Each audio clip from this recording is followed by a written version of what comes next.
Affairs Department says that the massive congestion at the Beitbridge border post in Limpopo has been cleared. The department says it implemented its revised operational plan for returning travellers, and that entailed deploying more soldiers along with Home Affairs and healthcare officials to the country's busiest ports of entry. In December, thousands of travellers waited for days in long, snaking queues on the Zimbabwean side of the border post, waiting to enter South Africa. And earlier this week, Home Affairs Minister Dr. Aaron Motsoaledi also warned us that South Africa is facing a humanitarian crisis if the situation at the border post is not dealt with. Now, Morning Live extended an invitation to Home Affairs, to Dr. Motsoaledi, but he was unavailable for an interview this morning. Meanwhile, the Consortium for Refugees and Migrants in South Africa, CoRMSA, however, says that the loss of life and congestion at the Beitbridge border post in particular could have been avoided if government had acted sooner. Muluti Phiri is the advocacy officer at CoRMSA and joins us now to talk about the situation. Muluti, good morning. Thanks for your time. Good morning, and thank you for having me. So we've seen the videos, we've seen the pictures, we've heard the explanations from both sides of that particular border post, and we've also seen the thousands of people queuing at Beitbridge for weeks, and we even saw people dying. What are your thoughts on government now clearing up that congestion at the border post within days? Thank you very much for that question. And first of all, I'd like to point out that the Beitbridge border post is used by different people from various countries trying to cross into South Africa, which includes people from, of course, Zimbabwe, Mozambique, Malawi, Zambia, and as well as Lesotho. And in the past years, we've never seen such kind of chaos and congestion as we have seen now happening at the Beitbridge border post. And just to put this into context, I think we can attribute this congestion to the COVID-19, and taking into consideration that last year and during the lockdown, people were unable to travel to various places, which includes their home countries. And at the end of 2020, when we had no lockdown, of course, we anticipated that large numbers of people are going to visit their home countries. And of course, when returning with the COVID-19 regulations of testing and also being in a possession of a testing certificate of COVID, we see that those queues are meandering at the border post because of such regulations. And it is unfortunate, as you mentioned earlier on, that lives have been lost due to congestion and the experiences that people are experiencing at the Beitbridge border post. We are glad to hear that the government is putting in place measures to try and reduce and contain the situation at the border post. But we believe that this is something that maybe could have been planned way ahead to try and reduce such kind of congestion and also losing lives in the process. Now, Muluti, you made the statement that government should have been better prepared during the festive season as procedures are different now at the border post due to COVID-19. Can you please elaborate on this? Which government? This is not the problem of the South African government alone. This is where now the South African government, we believe, should also collaborate with the Zimbabwean side, because as we see the deployment of soldiers at the border post, which is a good initiative, we recognize that we are under the state of emergency and government is doing everything they can to contain the situation. However, we believe that this should be a collaborative effort, because as much as people are detained and arrested because of some do not have proper documentation and also do not have the COVID-19 testing, it does not guarantee that when they are deported back to Zimbabwe or whatever country they are coming from, they are going to stay there. People are going to migrate to various reasons, and we believe that they are going to come back in the country without being screened, without being tested.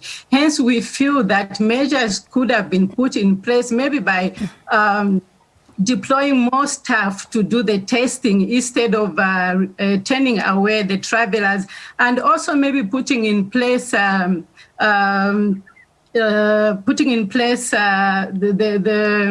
isolation rooms where people can be screened and be monitored at the border post, because when they go back to their countries and come back using other means of crossing, hence it becomes dangerous that they are going to bring the virus in the country without being tested.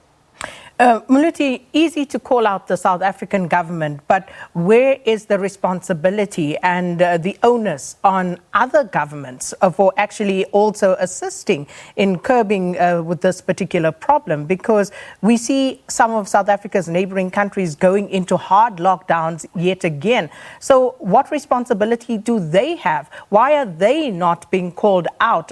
Zimbabwe, for example, Lesotho, for example, for helping deal with this situation? Well, I can't really speak on behalf of the governments in Zimbabwe. I can't specifically speak on the governments in South Africa. But what is important is that the governments should find means and ways of collaborating so that they can put in mechanisms that are going to contain this situation, because we believe that South Africa on its own cannot contain this situation. The measures that have been put in place so far could work for South Africa, but is it helping to contain the situation? Definitely not. So, which is why we are saying that people will move regardless. There are push and pull factors that are mandating people to move. So people cannot be stopped from moving. So even when we deploy soldiers at the border post and people are arrested and deported back to their home countries, they are going to find irregular ways of crossing back into South Africa. We've lost lives of people crossing using the Limpopo River, and people have died during the process. So people are going to take whatever it takes in order to find means and ways of going to another country where they see or feel that they can find better lives or better opportunities in that country. So it's up to governments to come together and find means and ways on how they can contain the situation.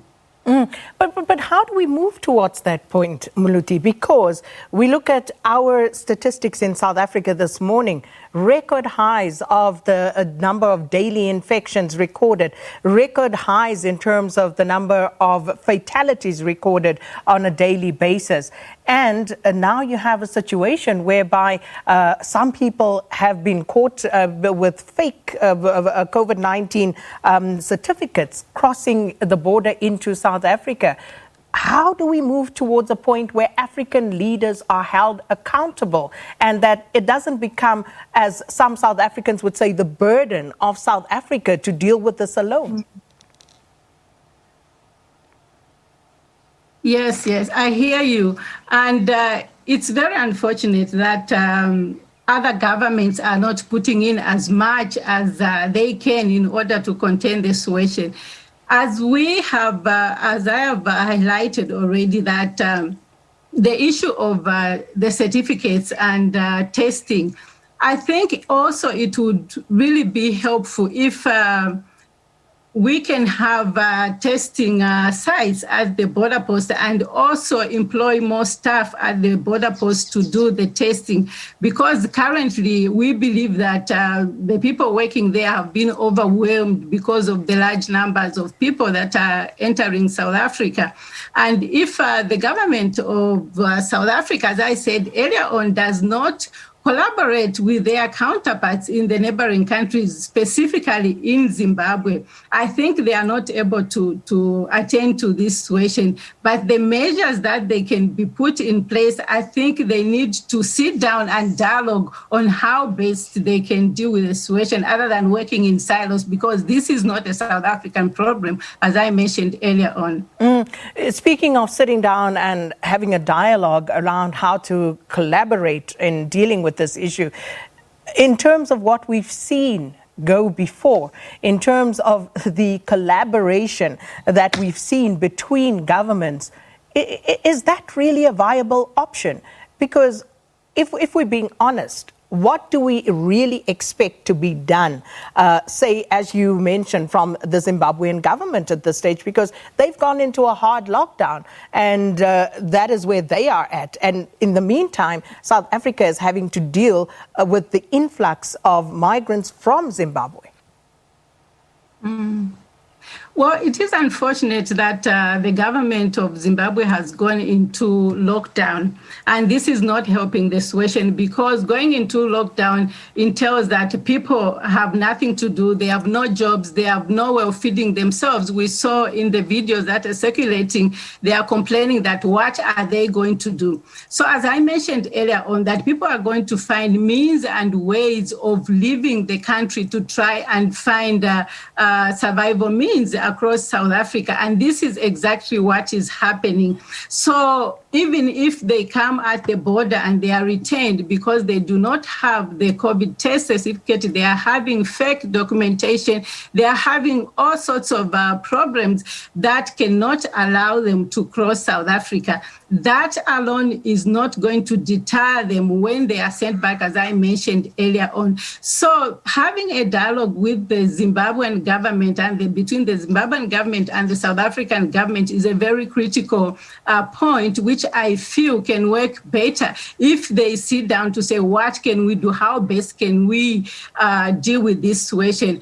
Because believe me, by deporting them back into Zimbabwe and tightening the borders, it's really not going to help the situation. It will actually make people find means and ways of coming back to South Africa. And to make matters worse, they are coming to South Africa without being screened, without being tested. So that also makes the virus just going around and coming back to square one. So the most important thing here, I think, is the dialogue between the two countries and see how best they can deal with the situation. Otherwise, it's very difficult for me to point out specifically to say this is what they need to do.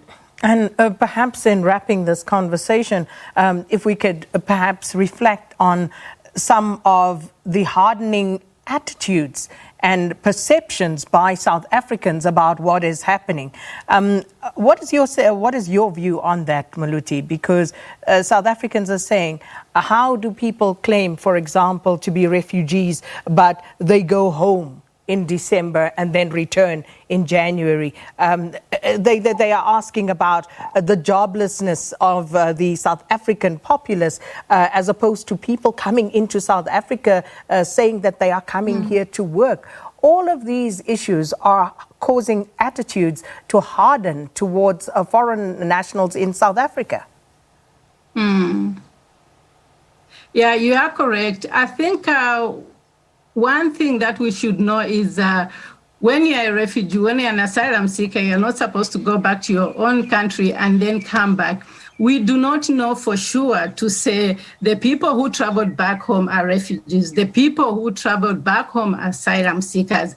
So we can't truly say for sure, indeed, this is the status of the people who traveled back home, because asylum seekers indeed are not supposed to travel back home and come back and say we are refugees seeking protection. And so there needs to be a better research. There need to be statistics to say who are these people, what status do they have? And it's not only people from Zimbabwe, it's people from Mozambique, people from different African countries that are coming to the country. And so when dealing with all these processes, I think it is critical that all measures put in place should be guided by also the disaster management regulations as gazetted by the government, without any form of discrimination based on nationality. So even the situation at the border, they must be managed within the parameters of the regulations and within the migration policies and the constitution of the country that protects every individual that lives in South Africa. This is just to ensure that people's human rights are not violated and also that people are treated with dignity. I think it's important that we look at those parameters as the situation is dealt with by the officials at the border post. Muluti Phiri, thanks for your time. Advocacy Officer at the Consortium for Refugees and Migrants in South Africa.